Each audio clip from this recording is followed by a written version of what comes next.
हमने इसको रिकॉर्डिंग पे भी लगा दिया है। स्क्रीन शेयर हो गई है आपसे? सर हो रही है हो अभी। रही। जी सर हो गई। अच्छा, वो कहता है कि रिस्क एक्सपोजर क्या होता है? If you face a particular type of risk because of your job, the nature of your business, pattern of your consumption, you are set to have a particular risk exposure. तो वो कहता है कि एक नाम दिया गया है रिस्क एक्सपोजर आपको किस किस्म का है। वो कहता है कि if you are a temporary office worker, अगर आप टेम्परेरी जॉब पे हैं, तो क्या है कि exposure to the risk of a layoff is relatively high. तो वहां पे क्या होगा, एक्सपोजर क्या है रिस्क का, ले ऑफ का हाई है, वहां पे आपको कभी भी निकाला जा सकता है। If you are a tenured professor at a major university, अगर आप जो है ना टेन्योर्ड प्रोफेसर है, आपके साथ एक स्पेसिफिक कंडीशंस जो है ना फिक्स की गई हैं कि आप इतने पीरियड के लिए हैं, तो risk of A lay off क्या है, exposure to the risk of a layoff is relatively low है।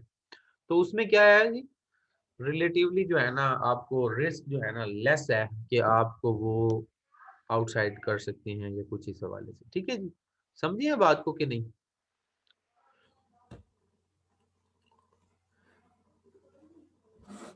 डिड यू अंडरस्टैंड द जी सर। पॉइंट? तो इसमें क्या है कि exposure to the risk of a layoff is relatively low. अब मेरे मैं जो हूँ अल्हम्दुलिल्लाह टेन्योर्ड प्रोफेसर हूँ आपके यहाँ, असिस्टेंट प्रोफेसर। 3 साल के लिए मेरा इनके साथ कॉन्ट्रैक्ट है साइन। तो क्या है, तो lay off is relatively low है जी, मैं रिलैक्स होके यहाँ पढ़ाऊंगा, एक खास मामलात हैं, मेरे ड्यूटी असाइन है मुझे। और टेम्परेरी जो वर्कर होते हैं बेचारे, उनको रिस्क एक्सपोजर उनका क्या है, ज्यादा है। ये आपको एग्जांपल का पता चल गया। वो यही कहता है कि एक फार्मर है, तो फार्मर जो होता है ना, उसका रिस्क एक्सपोजर जो है ना, वो फेलियर का भी है और पॉसिबिलिटी गेट गुड अर्निंग का भी है। क्या वो कहता है कि कभी भी कोई इशू आ जाए, क्रॉप उसकी फेल भी हो सकती है, तो प्राइस में कमी आ जाए तो उसमें भी उसको नुकसान हो सकता है। वो कहते हैं कि डिफरेंट टाइप्स के हिसाब से डिफरेंट काइंड ऑफ रिस्क और एक्सपोजर्स होते हैं, या तो वो हाई होंगे या लो होंगे या वो डिक्लाइन की स्टेज पे जाएंगे। अच्छा, अब हम इसको देखते हैं कि ये क्या कहता है। अच्छा, मैं थोड़ा सा देख लूं इसको, हम पढ़ के ना, रिस्क फेस्ड बाय फर्म्स, कि एक कंपनी को किस किस्म के रिस्क का सामना करना पड़ सकता है। Virtually every activity of a company entails exposure to the risk. हर कंपनी को एक डिफरेंट रिस्क एक्सपोजर होते हैं। Taking risk is an essential and inseparable parts of a business enterprise. कहते हैं डेफिनेटली जी, वो तो इसका हिस्सा है। Business risk of a company are borne by its stakeholders. Stakeholders में तो मैंने बताया था ना क्या क्या आते हैं, शेयर होल्डर आ जाते हैं, क्रेडिटर्स आते हैं, कस्टमर्स आते हैं, suppliers, employees and the government. तो ये क्या है जी, ये एक बिजनेस रिस्क है जिसका इन तमाम लोगों को सामना करना पड़ सकता है। वो कौन कौन से रिस्क हैं? The financial system can be use to transfer some of the risk faced by the company to other parties. तो वो कहते हैं कि जो इसका फाइनेंशियल सिस्टम है ना, ये रिस्क को ट्रांसफर कर देता है किसी पार्टीज के पास। Specialized financial firm such as insurance company perform the services of pooling and transferring risk. तो क्या होगा कि जी, स्क्रीनशॉट मुझे मिल चुका है, थैंक यू वेरी मच। तो वो कहता है कि इसको मिनिमाइज करने के लिए ना स्पेशल किस्म की कंपनीज हैं जो कि रिस्क अपने ऊपर ले लेती हैं। इंश्योरेंस कंपनीज हो गई, वो अपना स्टॉक के हवाले से काम कर रही हैं, हेल्थ के हवाले से काम कर रही हैं। पूलिंग एंड ट्रांसफरिंग रिस्क, वो ट्रांसफर रिस्क ले लेती हैं, अपना ट्रांसफर करवा लेती हैं अपने पास risk. Let us take the example of a Sunny Juices Limited. पहले तो मैं जो है ना, आप माशाल्लाह ज़हीन लोग हमारी क्लास में मौजूद है। राबिया, राबिया कैसी हैं आप? और जी सर।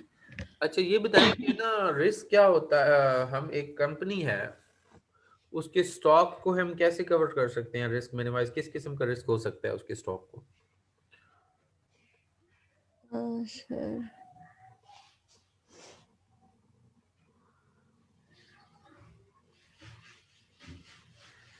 जी जी बताएं। स्टॉक को राबिया, आपने पहले क्या किया हुआ है? इससे पहले बीकॉम किया है, क्या किया? आप किस क्लास में पढ़ती हैं? क्या सर प्रोग्राम? एमबीए 2 इयर्स कर रही हूँ अभी तो। ये तो पहले एमबीए। फार्म डी किया है। अच्छा, फॉर्म डी किया है। आप डॉक्टर हैं इसका मतलब है। जी सर।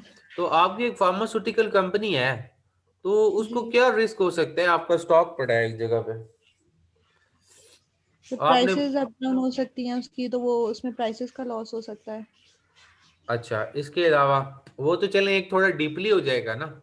चलें, वो तो आप कोई जी फ्यूचर कॉन्ट्रैक्ट कर लें किसी के साथ जाके रिस्क को मिनिमाइज करने के लिए, वो तो अलग बात है। एक सिंपल कंपनीज जो हैं वो स्टॉक पे जो है ना रिस्क देती हैं कि आपका स्टॉक सेविंग के हवाले से, इवन आपको पता है कि फायर के हवाले से ना कोई कोई इंश्योर्ड कराएंगे। हाँ, इंश्योर्ड करवाएंगे। तो क्या आप इंश्योर्ड करवा लेंगी स्टॉक? ठीक है ना। वो क्या है कि सर। खास तौर पे आपका अगर स्टॉक पड़ा है किसी स्टोर में, तो आप उस स्टोर के स्टॉक को जो है ना इंश्योरेंस करवाएंगी कि इसको खुदा ना खास्ता कोई डैमेज हो जाए, कोई लॉस हो जाए, लॉस बाय फायर हो जाए, तो वो इंश्योर्ड हो जाता है। पता है आपको इस बात का? जी सर। रबिया, कहाँ से किया है डी फॉर्म, बताएं आप। बीजीयू से सर। पीजीयू से। सही सही। मुकम्मल हो गया है कि अभी नहीं हुआ? सर कंप्लीट है। चलें, जबरदस्त। तो जॉब कर रही हैं कहीं पे आप? नहीं सर, अभी कोविड की वजह से नहीं कर रही, पहले कर रही थी। अच्छा अच्छा। चलें जी, अब जो होता है ना स्टॉक को रिस्क को मिनिमाइज किया जाता है। तो अब कभी आपने फार्मास्यूटिकल कंपनी ओपन करनी है ना, तो आपने जो स्टॉक प्रोड्यूस करना है, तो उस स्टॉक के रिस्क को आप मिनिमाइज कैसे करेंगी? आप किसी भी इंश्योरेंस कंपनी के पास चली जाएंगी, तो उसको कहेंगी एक तो हमें जो है ना रिस्क आपकी कंपनी पे डाल देना है कि खुदा ना खास्ता जो यहाँ पे स्टॉक पड़ा है उसकी हिफाजत का जिम्मा आपका। कभी कोई नुकसान हो जाए, आंधी तूफान आए, कोई स्टॉक लॉस हो जाए, तो हमें इंश्योरेंस कंपनी, आप उसको थोड़े बहुत पैसे देती रहती हैं और रिस्क उन पे डाल देती हैं। ठीक है ना। उनका एक और अगर इंस्पेक्शन टीम आती एक्सपायर हो है। गया तब भी? जी, फायर हो जाए तब भी उनकी जो इंस्पेक्शन टीम एक्सपायर होती है। Expire expire. नहीं नहीं, उसमें तो नहीं होगा ना, ये तो आपकी अपनी गलती है। नहीं, आप जो है ना एक्सपायर स्टॉक का रिस्क भी ट्रांसफर कर सकते हैं। वो ऐसे कर सकते हैं, आप एक इंश्योरेंस ले लें, एक्सपायर इंश्योरेंस। आप उनसे तय कर लें कि आपका यहाँ एक बंदा बैठा होना चाहिए जिसने हमें एक्सपायर स्टॉक के बारे में टाइमली इन्फॉर्म करना है। अगर वो आपको टाइमली इन्फॉर्म नहीं करता, तो वो उस कंपनी के खाते में चला जाएगा। ऐसे ही होगा ना, तो वो भी ले सकते हैं आप रिस्क। नहीं, वैसे डैमेज कंपनी क्लेम कर देती है। है। कंपनीज ना डैमेज क्लेम करती है, एक्सपायर क्लेम कर देती है। चलिए, मैं वैसे बता रहा हूँ, हम फिलहाल रिस्क की बात कर रहे हैं ना। तो बात यही है कि हमने थोड़ा सा इन चीजों को मद्देनजर रखना है। आगे हम चलते हैं कि ये किस किस किस्म के रिस्क हो सकते हैं। तो यहाँ पे देखा हमने, let us take an example. Sunny Juices Limited, a company specialising in the fruit juices. It buys fruit extract concentrate and sells bottled juices in local markets. Sunny Juices Limited, like all the other companies in the fruit juices, faced several risks. Different किस्म के risk होंगे उसके। वो कहते हैं कि उसको जो है ना दो किस्म की मेन क्लासेस में तकसीम किया गया है। वो कौन कौन सी दो किस्म की मेन क्लासेस हैं? एक है ऑपरेशनल रिस्क और दूसरा है प्योर फाइनेंशियल रिस्क। देखिए, ऑपरेशंस के दरमियान कुछ रिस्क आ गया। अभी हमने बात की उनसे कि वो उन्होंने कहा फार्मास्यूटिकल का हमारा बिजनेस है, तो यहाँ पे है कि बॉटलिंग का है। As suggested by the heading, these risks are related to the operational aspect of a business. Some of the operational risks are production and operational risk. इसमें वो क्या कहता है? This is the risk that machines, juicing plant, delivery truck will break down, that deliveries of raw material will not arrive on time, that workers will not show up for work, that a new technology will make the firm's existing equipment obsolete. तो ये इतने ज्यादा risk हैं जी production में। हमें क्या हो सकता है? हमारा रॉ मटेरियल टाइम पे नहीं पहुंचा, कोई नुकसान हो गया आते आते, ट्रांसपोर्टेशन सही नहीं हुई, ट्रांसपोर्टेशन का भी रिस्क हम डाइवर्ट कर सकते हैं कंपनी पे, इंश्योर करवा लेते हैं हम जो है ना। हम हमारे पास कोई ऐसी एक टीम है, वर्कर काम नहीं कर रहे, तो वर्कर काम नहीं कर रहा होता ना जिस कंपनी में, तो वहाँ क्या किया जाता है, आउटसोर्सिंग कर ली जाती है। आउटसोर्सिंग में क्या होता है कि आप एक और कंपनी को काम दे दे किसी, आप अपना वर्कर का रिस्क जो है ना वो मिनिमाइज करते हैं, क्योंकि आपको कंट्रोल करने का मेथड नहीं आता। जो आउटसोर्सेज कंपनीज होती हैं वो आपको स्पेसिफिक सर्विसेज दे देती हैं, आपका रिस्क मिनिमाइज हो गया, वो काम करें ना करें आपने एक फिक्स अमाउंट उनको देनी है। दैट अ न्यू टेक्नोलॉजी, आपने एक कंपनी में जो है ना न्यू टेक्नोलॉजी लानी है, कंपनी में जो कुछ भी काम करना है, ऑब्सलीट इक्विपमेंट हो गया है, आप उसका रिस्क भी, आपने देखा है कि ठेकेदार होते हैं ना जो ठेका ले लेते हैं किसी बिल्डिंग का, तो हम क्यों ठेका उनको दे देते हैं, हम उनके साथ ना 3 माह भी तय कर लेते हैं और ठेके की एक खास अमाउंट भी वो कर लेते हैं। तो हमने जो अपना टेक्नोलॉजी का रिस्क था, इक्विपमेंट्स हम कहाँ से मैनेज करेंगे, ये सारा किस्म का रिस्क हम ठेकेदार पे डाल देते हैं, कॉन्ट्रैक्टर पे। तो क्या होगा, ये प्रोडक्शन ऑपरेशंस का रिस्क हमने एक डाइवर्ट कर दिया। Risk of miss appropriation, miss use of a company assets. अब क्या है, miss use of company assets का जो है ना उन्होंने डाल दिया। This includes the risk of inappropriation of cash and other assets by employees, use of company properties for non-company purposes, falsification of records, claims and payments for undue benefits to employees or external parties, etc. अब आपको फिलहाल हम ये बता रहे हैं कि ये रिस्क किस किस्म के हो सकते हैं। तो यहाँ हमें पता चला जो कंपनी के जितने भी असासे हैं उनको मिस अप्रोप्रिएट यूज किया जा सकता है। तो इसका मतलब है ये भी एक रिस्क हुआ। तो इससे भी अवर्स करने के डिफरेंट मेथड्स होंगे। क्या होंगे जी, आपको एक गाड़ी दे दी गई है, आप उसको मिस यूज कर रहे हैं, अपने नॉन कंपनी पर्पस के लिए इस्तेमाल कर रहे हैं। एक चार्टर्ड अकाउंटेंट है, उसको ऑफिस से या उसको एक एक परचेज ऑफिसर को डिफरेंट स्टफ परचेज करने के लिए गाड़ी दी गई है, तो वो क्या कर रहा है कि वो उसको अपने ज़ाती इस्तेमाल के लिए कर रहा है। तो आप क्या करेंगे, आप इसका अगेंस्ट कोई भी वे अख्तियार कर सकते हैं। आप आउटसोर्सिंग की सर्विसेज ले सकते हैं, पिक एंड ड्रॉप के लिए आप क्रीम का यूज़ कर सकते हैं, उसी वक्त मौके पे वो आपको वहाँ से वहाँ पहुँचाए, तो तमाम रिकॉर्ड्स भी रहेंगे और रिस्क भी कम हो जाएगा। अब हम नीचे आते हैं, वो हमें क्या बताता है, प्राइस रिस्क। प्राइस रिस्क को कैसे किया जाता है, कहते हैं वो चेंज हो सकती है वक्त के साथ साथ।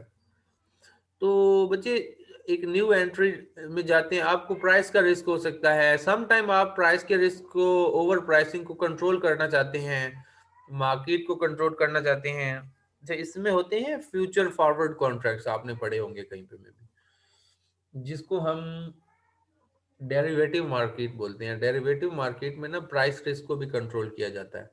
आगे क्या कहता है, price risk of inputs. This is the rise that prices of some of the inputs of the factory will change unpredictably. There may be a crop failure. जो खास तौर पे वो कहते हैं कि रॉ प्राइसेस के हवाले से, रॉ मटेरियल के हवाले से कोई डैमेज आ गया तो वो एक रिस्क हो सकता है। इकोनॉमिक कंडीशन रिस्क, इकोनॉमी को भी प्रोडिक्ट जो है ना आसानी से नहीं किया जा सकता। इकोनॉमीज को काफ़ी शॉक्स लगते हैं। अब 2008 और 2009 का एक इकोनॉमिक क्राइसिस आया था पूरी दुनिया पे जिसने इम्पैक्ट डाला था। अब कोविड-19 एक जो है ना एक क्राइसिस हुआ है, एक बायो वार आई है, जो इसको नाम दें, तो इसने क्या किया है, इकोनॉमिक कंडीशंस को जो है ना अफेक्ट किया है, डायनामिक हो गई है situation. A change in the general economic condition of a country internationally may have an effect on a business or any company. For example, if economy experiences hard time, the unemployment may rise, causing drop in purchasing power of clients. Sunny Juices Limited find that due to paucity of funds, people reduce their intake of juices and revert to the cheaper drinks like water or soft fizzy drinks. तो हम क्या करेंगे, economic conditions को मद्देनजर रखते हुए जो है ना हम जो है ना अपना कोई सिस्टम निकाल देंगे कि इकोनॉमिक कंडीशन यहाँ पे ऐसी है। अच्छा, मैं ना चाइना में रहता था, तो वहाँ पे जब मैं लेज लेने जाता था, तो यहाँ पे जो 20 रुपए वाला पैकेट मिलता है ना, चाइना में जी वो 70 रुपीज़ का मिलता था। बहुत अच्छी पैकिंग होती थी उसकी, क्वालिटी प्रोडक्ट था। तो वो इकोनॉमिक सिचुएशन वहाँ की बेटर है, उनके पास परचेजिंग पावर है चाइनीज पीपल के पास, और पाकिस्तान में वही लेस 20 रुपए में आपको मिल जाता है। उसकी वजह क्या है जी, हम ये देखते हैं कि इकोनॉमिक कंडीशंस जो है ना यहाँ पे थोड़ी सी हार्ड है। लोगों के पास इतने पैसे नहीं होते कि वो ज़्यादा इन अशिया पे लगा सकें जो कि एक किस्म की चीज़ें हैं, तो इनको अवर्स किया जाता है। क्या है कि कॉस्ट इफेक्टिव बना दिया जाता है। पॉलिटिकल रिस्क को कैसे अब देखा जाता है, a change in the government में bring forth changes in governmental policies which may adversely affect a firm. Certain political parties are pro-agriculture, other favor industrialists, yet others may opt for more liable laborist policies. Any of these policies changes can cause the reduction. अब पता चला जी, कहीं पे भी political risk भी हो सकता है। अगर कोई लीडर है, अगर वो उस मुल्क का सरबराह बन गया और वो एक जाती इख्तलाफात रखता है दूसरे मुल्क से, तो वो वहां आके पॉलिसी चेंज करेगा। पॉलिसी चेंज करने से हमें जो है ना एक पॉलिटिकल रिस्क जो है ना वो कभी पॉजिटिव और कभी नेगेटिव इम्पैक्ट डालता है। जी आपको समझ आई है पॉलिटिकल रिस्क की? हुमाला नवाज और मेरे साथ हुमाला आप हैं, और इसके अलावा मोहम्मद तलहा कुरैशी ऑनलाइन है दोनों कि सोए पड़े हैं? जी सर। नाम क्या है आपका? मोहम्मद तलहा कुरैशी। मोहम्मद तलहा, बताएं जी पॉलिटिकल रिस्क क्या बताया हमने?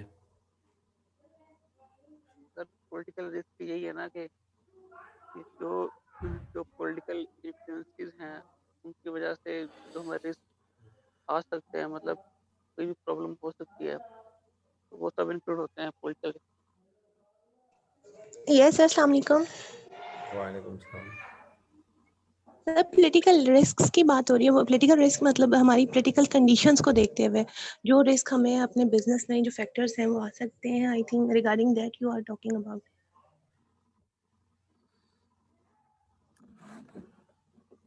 अच्छा जी, अब देखें जी, पॉलिटिकल रिस्क हमें चाइना से है कोई?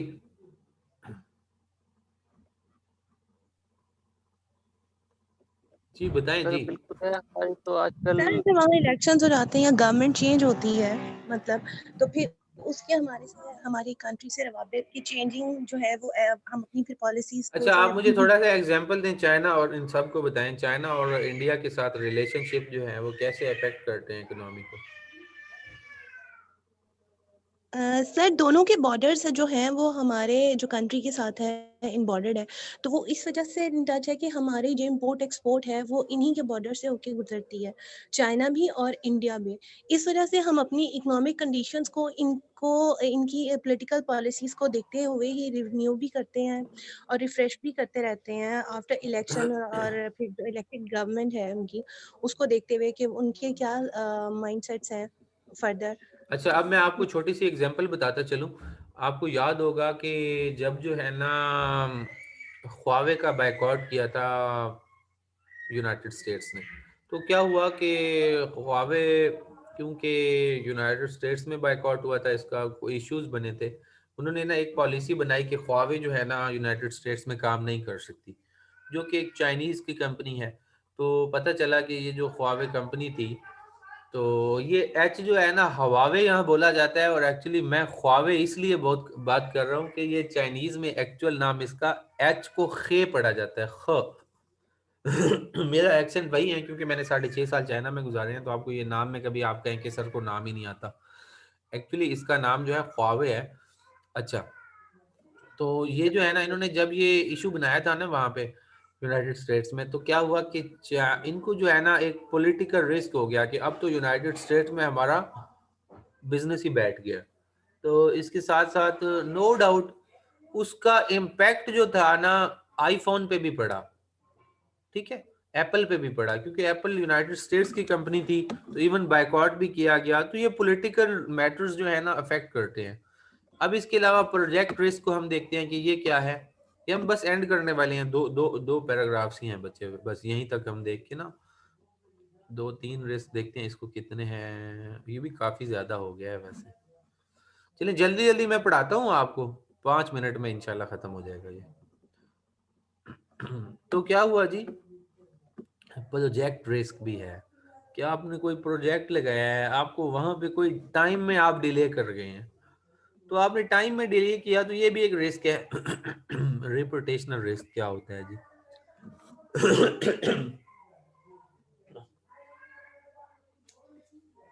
जब आपकी बात रिप्यूट पे आती है, आपकी कंपनी के अगेंस्ट किसी ने भी एक आधी रिप्यूट के हवाले से बात कह दी जिसका नेगेटिव इम्पैक्ट गया, तो अल्टीमेटली क्या हो जाएगा, वो फ्लॉप हो जाएगी आपकी प्रोडक्ट।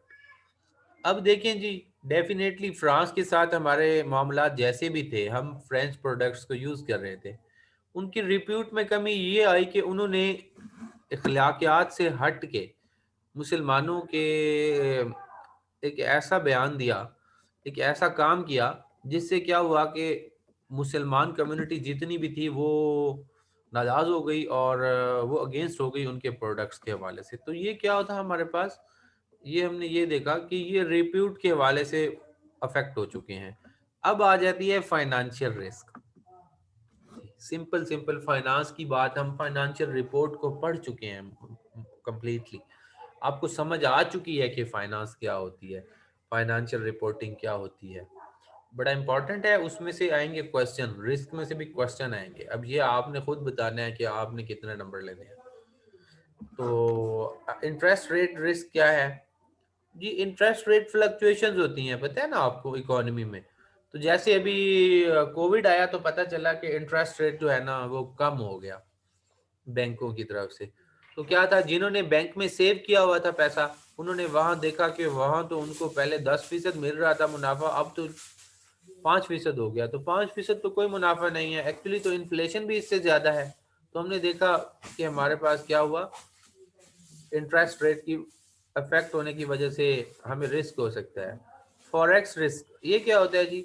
फॉरेक्स रिस्क ये होता है कि जो है ना, अगर आपका चाइना के साथ आपकी कोई ट्रेडिंग चल रही है फॉर एग्जांपल, तो पता चला युआन का रेट आज है 23 रुपए, और आपने ट्रेड किया है चाइना के साथ, उन्होंने आपको कीमत भी बताई, 23 रुपए आपको देने पड़ेंगे एक युआन के पीछे।